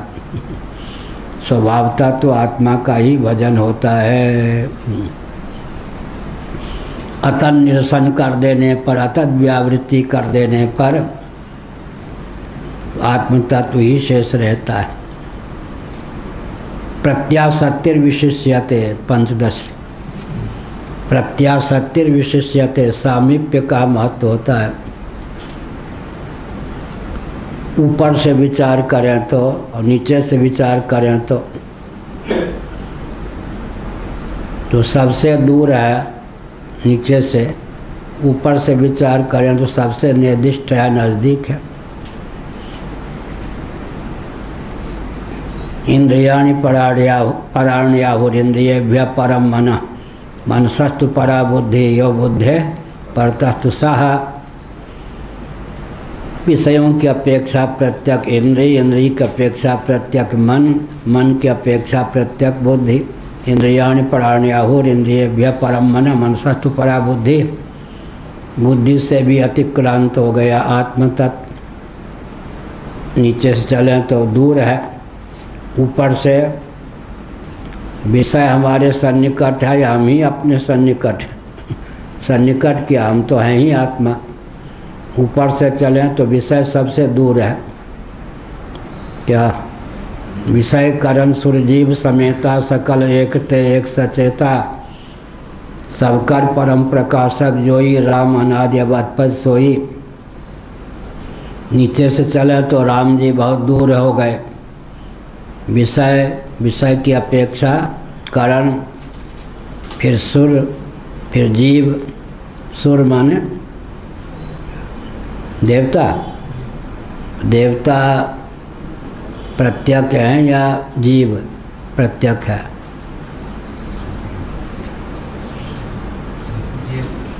जीव प्रत्यक। प्रत्यक माने अंतरंग। आप देवता से ऊपर हो या नीचे? लो ऊपर। वाह, ये देखो बढ़िया उपासक आ गए। बात तो ठीक है। जीव अगर अपने को जीव समझ ले तो देवता से ऊपर स्थान, क्योंकि जीव ही कर्मोपासना के फलस्वरूप तत्त देव शरीर को प्राप्त करता है। क्या इंद्र के पद पर कौन है जो बृहद भारत में मर्त्यलोक में कभी जन्म लेकर मांत्रिक याग में अधिकृत थे? विधिवत श्री राम शर्मा वाले नहीं, शास्त्र सम्मत 100 अश्वमेध यागों का निर्विघ्नता पूर्वक पालन किया।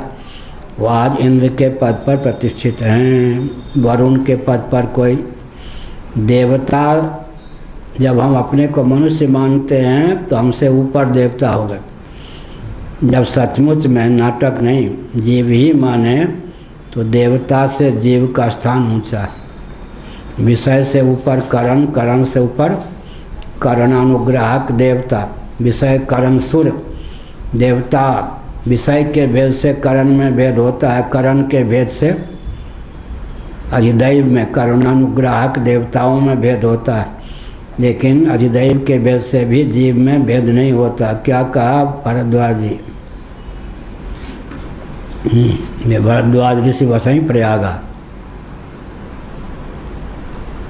विषयों के भेद से करणों में भेद होता है, करणों के भेद से अधिदैव में भेद की प्राप्ति होती है। अधिदैव में भेद से जीव में भेद की प्राप्ति नहीं। ठीक है।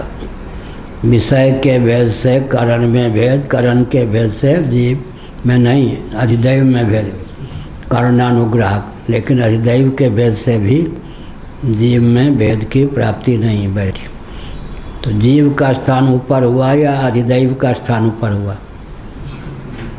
जब हम अपने को मनुष्य मानते हैं तो देवता का स्थान बहुत ऊंचा हुआ। आसन से मत डोल रहे तो ही पिए मिलेंगे। जब हम अपने आप को सचमुच में जीव मानते हैं तो देवता से ऊपर स्थान हो गया। चौंके जाएंगे लोग। मन के देवता कौन है? चंद्रमा। बुद्धि के ब्रह्मा जी। चित्त के और हम के लो ब्रह्मा विष्णु महेश चंद्रमा सूर्य सबसे ऊपर स्थान हो गया। इसका मतलब ये नहीं कि ब्रह्मा जी को कि हम आपसे ऊपर हैं तो एक चाटा मारेंगे, नकली ज्ञान थोड़े चलेगा वहाँ। छोड़ सर। हाँ तो कहेंगे शंकराचार्य यही पर आया कि देवता से तुम ऊपर हो, तो असुर बन जाएंगे। क्लिष्ट उपयोग नहीं करना। भगवान स्वयं भी अवतार लेते हैं तो देवताओं का पूजन करते हैं, देवताओं को अपने से ऊपर मानते हैं। शिष्टाचार का निर्वाह। लेकिन नसूरयो ही व्यवहार में नम तत्वामर्शे न सहा मनंती। जड़ भरत रहुगण संवाद। सूर्य सूर्य माने विचार कुशल मनीषी। न सूरयो हि व्यवहार में नम तत्वावमर्शेन सह मनन्ति। विचार कुशल मनीषी तत्व विचार के समय व्यावहारिक मान्यताओं को ताक पर रखकर ही तत्व विचार करते हैं। एक वकील थे, 4-5 दिन पहले हमने बताया, नाम वाम भूल गया। कानपुर के बाद उन्नाव जिला, गंगा पार नैमिष वालों का आश्रम था, एक ऋषि आश्रम, गंगा पार 1 किलोमीटर दूर लगभग। हमारी आयु छोटी थी, एक वकील आ गए। बड़े निर्दयी हैं आप लोग, हरा भरा संसार, ये पर्वत, ये गंगा, ये सब वन, ये जलवा एक क्षण में सबको मिथ्या कह देते। हृदय नहीं फटता आपको? कितने निष्ठुर होते हैं आप लोग।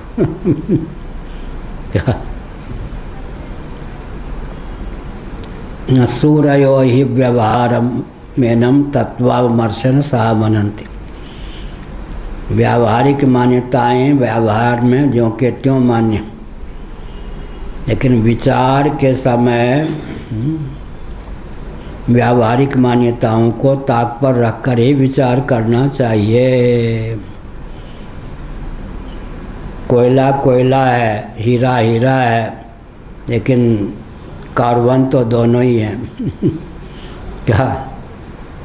हीरे की कीमत अपनी जगह, कोयले की कीमत बहुत कम, लेकिन तत्व विचार के समय दोनों कार्बन ही सिद्ध होंगे। ऐसे तो आत्मा जो है औपाधिक धरातल पर अकृष्ण है। एक एक उपाधि से तादात्म्यपत्ति की दशा में तत्त रूप में आत्मा की स्फूर्ति है, दृष्टा श्रोता मनता आदि रूप में। निरुपाधिक धरातल पर जो आत्म तत्व है, कहना ही क्या, ना पूर्व विधि। तो यह हमने कहा स्वर्ग कामो यजेत, स्वर्ग साध्य है, याग साधन है। इसका ज्ञान वेदादि शास्त्र को प्रमाण मानने पर ही होगा, मन कल्पित विधा से नहीं। पुत्रेष्टि याग से पुत्र की प्राप्ति होगी। ये क्या हुआ? ये मन कल्पित नहीं, साध्यम साध्य भाव। वहाँ तो फिर अपूर्व विधि। पुत्रेष्टि याग से पुत्र रत्न की प्राप्ति होगी, कारीरी याग से वर्षा की प्राप्ति होगी। राजस्थान में 3 साल से वर्षा नहीं हुई थी, सब जल भून रहे थे, पशु मर रहे थे। हमारे पूर्वाचार्य से लोगों ने निवेदन किया, उन्होंने कहा कि देखो कारीरी याग कराने वाले भी बहुत कम हैं, वर्षा के निमित्त जो याग। लेकिन अगर याग प्रारंभ कर देने पर वर्षा हो जाए, तत्काल मुसलधार आहुति दे करके यज्ञ पूर्ण कर लेना चाहिए, नहीं तो 3 साल और अकाल पड़ेगा। काशी के विद्वान आए, कारीरी याग प्रारंभ हुआ, हमारे सामने की बात। बस आरंभ होते ही मुसलधार वर्षा हो गई। महाराज ने कहलवाया पंडितों से, पूर्णाहुति करवा दो। दक्षिणा नहीं देंगे ये लोग, उतने दूर से हम आए हैं। तो कहा दक्षिणा तो नहीं देंगे, हम कहेंगे भाई दक्षिणा दो, नहीं आपके कहने पर भी नहीं देंगे। यज्ञशाला में बैठे, मुसलधार घोर वर्षा हो गई। उन्होंने कहा इस क्षेत्र को मारना चाहो तो अपने यज्ञ और कराओ। पूर्ण करा दिया यज्ञ, 3 साल और अकाल पड़ गया। मेरे सामने की बात। कारीरी याग से वर्षा होगी, पुत्रेष्टि याग से पुत्र रत्न की प्राप्ति होगी। ये सब क्या है? मन कल्पित विधा तो नहीं है। कारीरी याग और वर्षा का संबंध, पुत्रेष्टि याग और पुत्र रत्न की प्राप्ति, यह है अपूर्वता की बात। लेकिन आत्म तत्व तो पहले से सिद्ध है, वो सिद्ध पदार्थ है ना। तो आत्मा की उपासना जो है अपूर्व विधि नहीं है।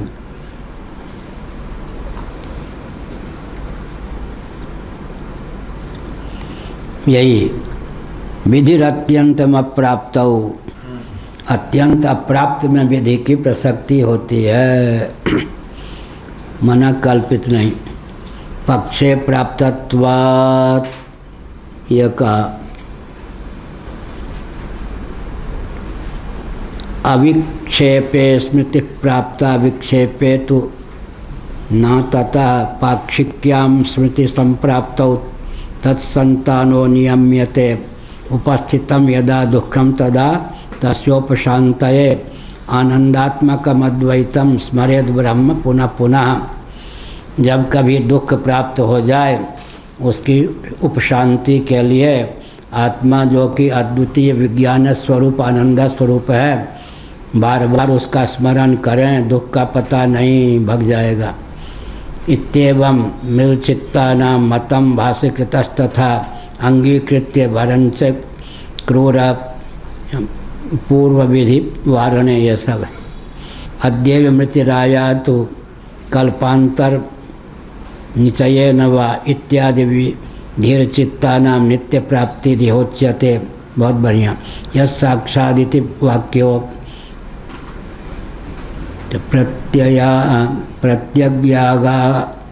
प्रत्यज्ञात्मलेहिन अद्यैव मृतिराया तो कल्पांतर सत्यन च, हमको याद है यहाँ निचयन वा। बुद्ध ने कहा यहाँ सने सुष्यत में शरीरम, बैठ गया तो बैठ गया, दुर्लभ कैवल्य को प्राप्त किए बिना उठूंगा नहीं। आज ही मौत हो जाए या लाखों वर्ष बाद, सोच समझ कर जो संकल्प लिया है वो पूर्ण होगा ही, पूर्ण करके ही रहूँगा। इस प्रकार से अचंचल निश्चय।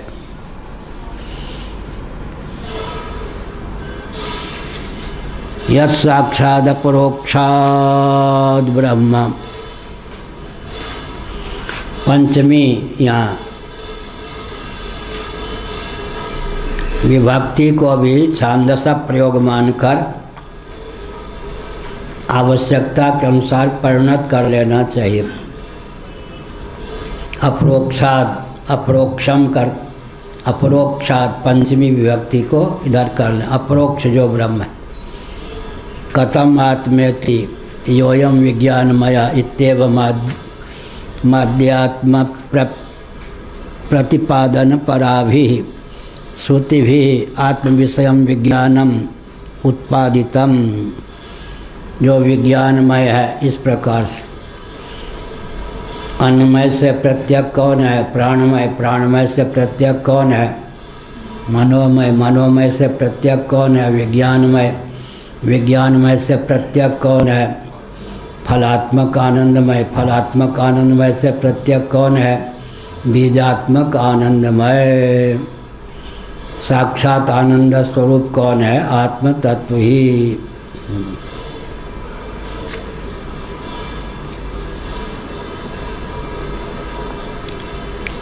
जानाति क्षति करोति। ऊपर से नीचे क्या बोलेंगे? जानाति क्षति करोति। जानाति की सिद्धि किससे होगी? विज्ञानमय से। इच्छति की सिद्धि किससे होगी? मनोमय से। करोति की सिद्धि किससे होगी? प्राणमय से। स्थूल शरीर की उपयोगिता फिर क्या है? स्थूल शरीर के बाह्य हिस्से में पंच कर्मेंद्रियों पंच ज्ञानेंद्रियों को व्यक्त करने के संस्थान हैं। अभ्यंतर हिस्से में प्राणों को अंतःकरण को व्यक्त करने के संस्थान हैं। हमारा आपका जो स्थूल शरीर है, समग्र सूक्ष्म शरीर जो कि करुणात्मक है, उसका अभिव्यंजक संस्थान है। सूक्ष्म शरीर में कारण शरीर को व्यक्त करने की क्षमता है। कारण शरीर में ब्रह्म को प्रत्यगात्मा जीवात्मा के रूप में व्यक्त करने की क्षमता है। जीव में जगदीश्वर को व्यक्त करने की क्षमता है। जगदीश्वर में ब्रह्म को व्यक्त करने की क्षमता है। क्या हो गए? स्थूल शरीर में सूक्ष्म शरीर को व्यक्त करने की क्षमता सन्निहित है। सूक्ष्म शरीर में कारण शरीर को व्यक्त करने की क्षमता सन्निहित है। कारण शरीर में जीव को व्यक्त करने की क्षमता सन्निहित, जीव में जगदीश्वर को व्यक्त करने की क्षमता सन्निहित है, जगदीश्वर में ब्रह्म को व्यक्त करने की क्षमता सन्निहित है। एक ही ब्रह्म जीव जगत जगदीश्वर तीनों रूपों में उल्लसित है। कहो चुलबुल क्या कहा? ये उठ गए। यहाँ एक ही जीव में एक ही जीव में उधर देख लो। ठीक है, उत्तराखंड सन्निहित है।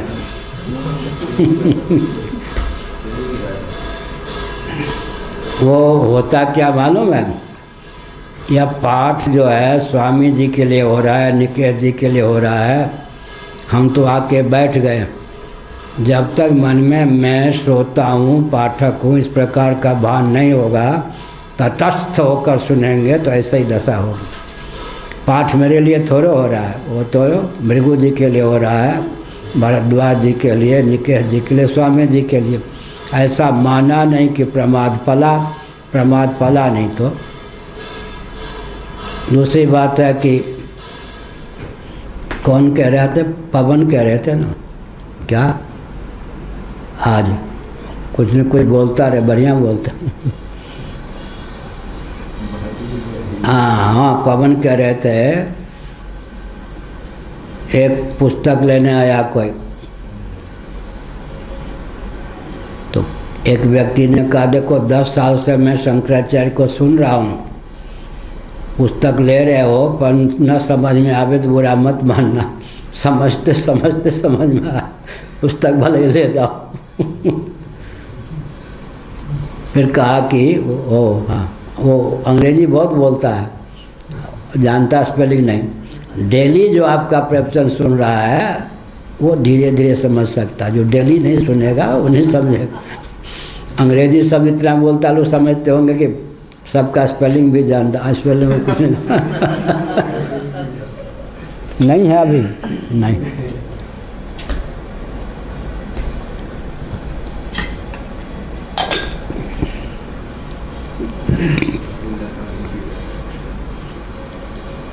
दस मिनट है।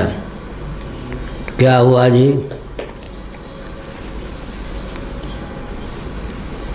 कहाँ, कौन सा पृष्ठ था? 16 में।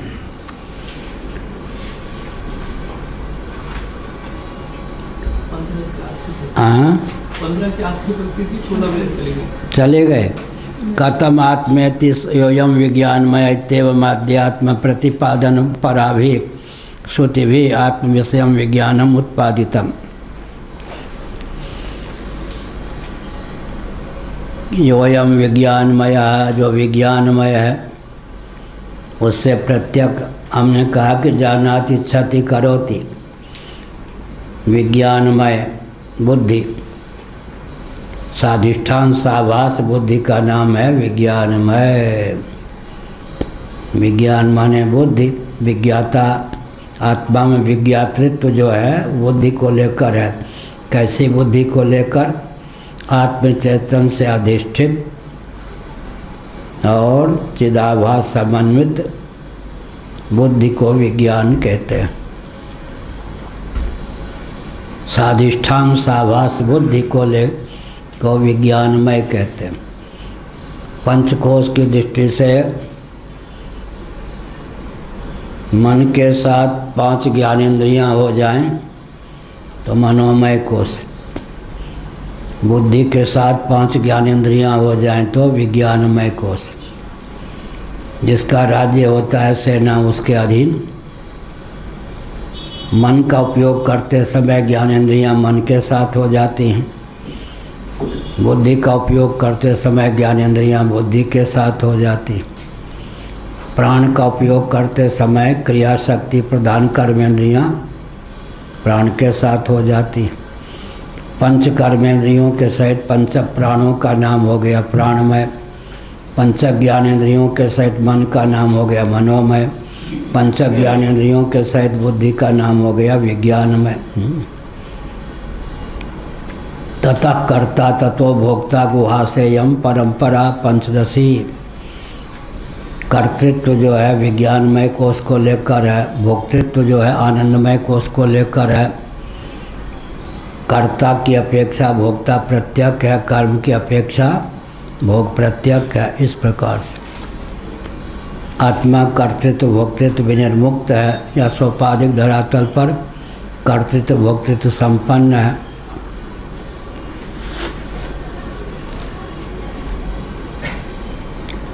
इत्येवम् आध्यात्म प्रतिपादन पराभि श्रुतिभि आत्म विषय विज्ञानम उत्पादितम। इन श्रुतियों के अनुसार विचार करने पर आत्म विषयक विज्ञान का समुद्भव होता है। तत्र आत्मस्वरूप विज्ञान नैव तद विषयान आत्माभिमान बुद्धि कारकादि क्रियाफलाध्यारोपणात्मिका विद्या निवर्तिता। इस प्रकार से आत्मस्वरूप के विज्ञान से ही तद विषयान आत्माभिमान बुद्धि अज्ञान मूलक जो होता है, क्या हुआ जी, देह इंद्रिय प्राणांतकरण को लेकर आत्मबुद्धि विगलित हो जाती है। नीचे से चलते हैं तो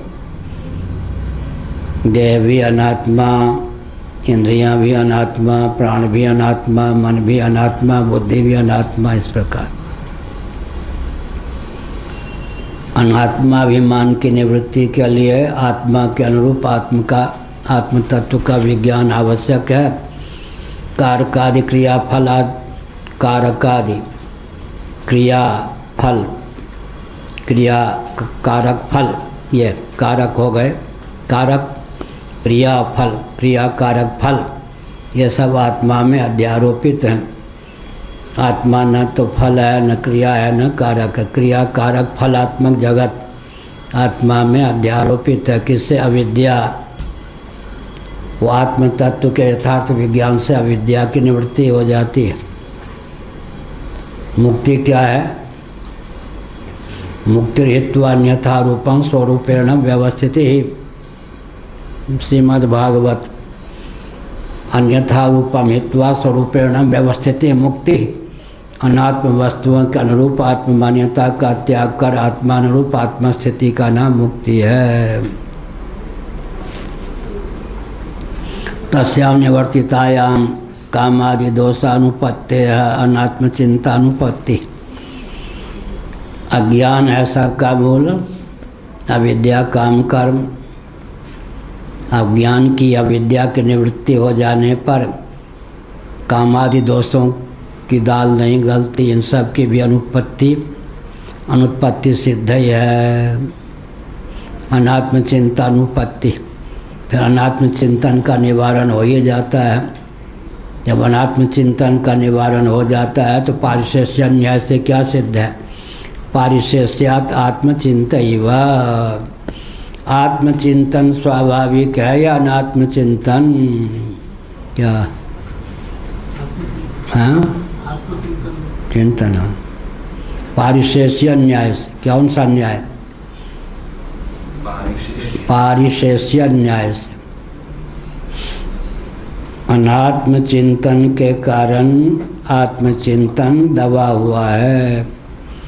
अनात्म वस्तुओं के अनुरूप आत्म मान्यता का त्याग कर देंगे, स्वाभाविक रूप से आत्मानुरूप आत्म तत्व का ही चिंतन होगा। या मान्य मान्य बंधन में आए। पारिशेष्य न्याय आत्मचिंतैव, आत्मचिंता ही। चिंता माने यहाँ चिंतन। तस्मात् तदुपासनम अस्मिन् पक्षे न विधातव्यम प्राप्तत्वात्। सबका लबो लब्बाव सारांश क्या हुआ? तस्मात् तदुपासनम अस्मिन् पक्षे न विधातव्यम।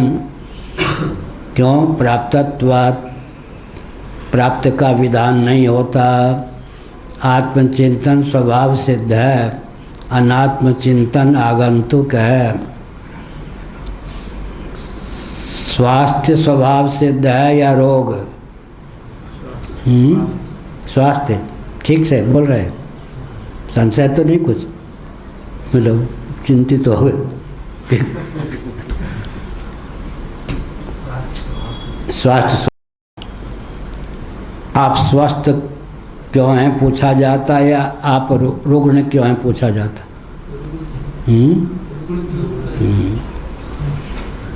स्वभाव को लेकर प्रश्न चिन्ह उपस्थापित नहीं होता। किसने कहा? शंकराचार्य ने।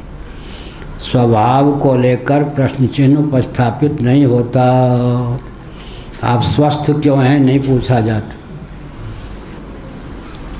आप रोगी क्यों हैं, रुग्ण क्यों हैं पूछा जाता। रोग आगंतुक है, स्वास्थ्य स्वतः सिद्ध है। आगंतुक रोग का अपनोदन कर देने पर स्वतः सिद्ध स्वास्थ्य की स्वतः अभिव्यक्ति हो जाती है। आप उदास क्यों हैं पूछा जाता है। आप प्रसन्न क्यों हैं, अगर कोई पूछे समझना चाहिए कि आपकी प्रसन्नता का रहस्य क्या है पूछा जाता है। आप उदास क्यों हैं, आप खिन्न क्यों हैं, आप स्वस्थ क्यों हैं, ऐसा नहीं। स्वभाव को लेकर प्रश्न, चंदन सुगंधित क्यों है ये नहीं पूछा जाएगा। जल शीतल क्यों है, जल उष्ण क्यों है ये पूछ दिया जाएगा। स्वभाव को लेकर प्रश्न चिन्ह उपस्थापित नहीं होता। ये शेर जो है, सिंह है, क्रूर क्यों है ऐसा नहीं पूछा जाता। हाँ, सिंह क्यों क्रूर है।